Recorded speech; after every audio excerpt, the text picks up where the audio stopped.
Santa fell down the chimney, 3:30. I wonder what is that code in ICD? Actually, what is that code in ICD? Let's take a look.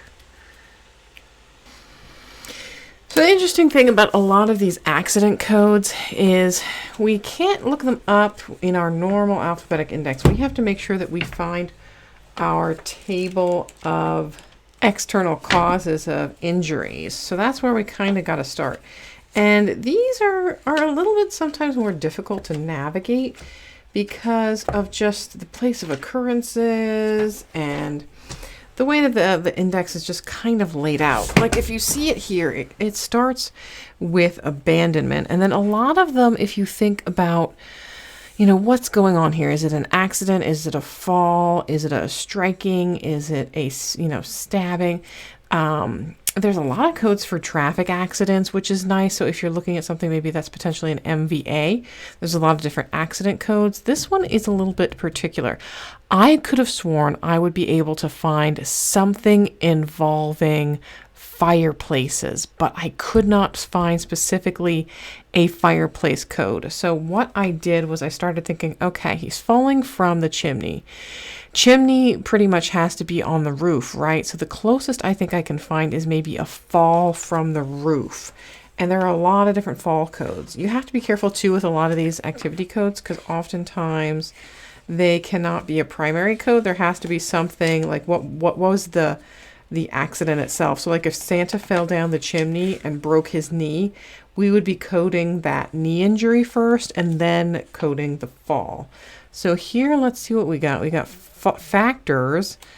What are these? Fall. Oh, here we go. Fall. Failure. Some of these codes are very interesting as you go to failure to introduce tube or instrument, make a curve in a failure to make a curve in a transport vehicle. That's an interesting one. Okay. So fall down, embankment, ramp, stairs due to fall. Probably looking for a fall from.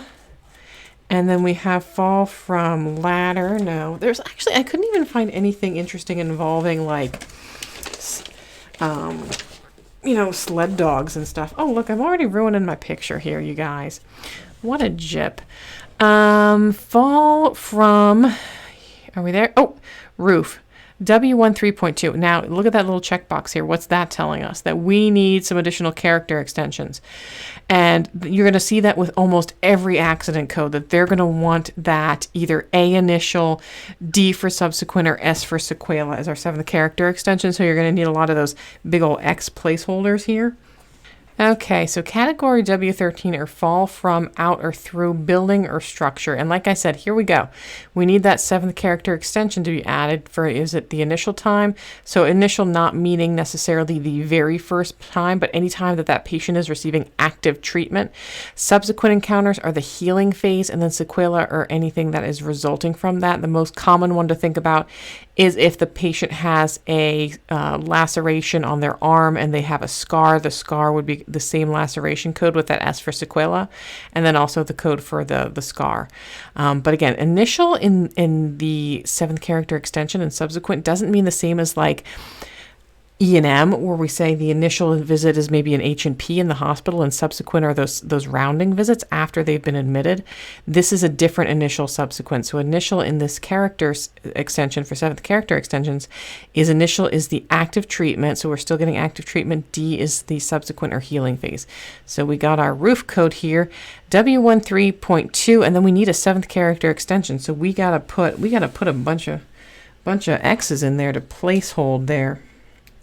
So we got our W13.2, and then our 7th character has to be that, well, we'll say A, because assumedly this is the initial he's getting active treatment for this. So we're at character 1, 2, 3, 4, 5, 6, 7, and that's how we get the full extension of that code.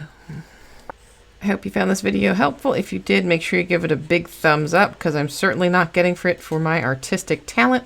I will see you guys soon with live stream tomorrow. So I'm doing Ask Me Anything on Saturday, and then we're going to get back into some coding cases and no more artwork because this is just terrible, Victoria. What are you thinking?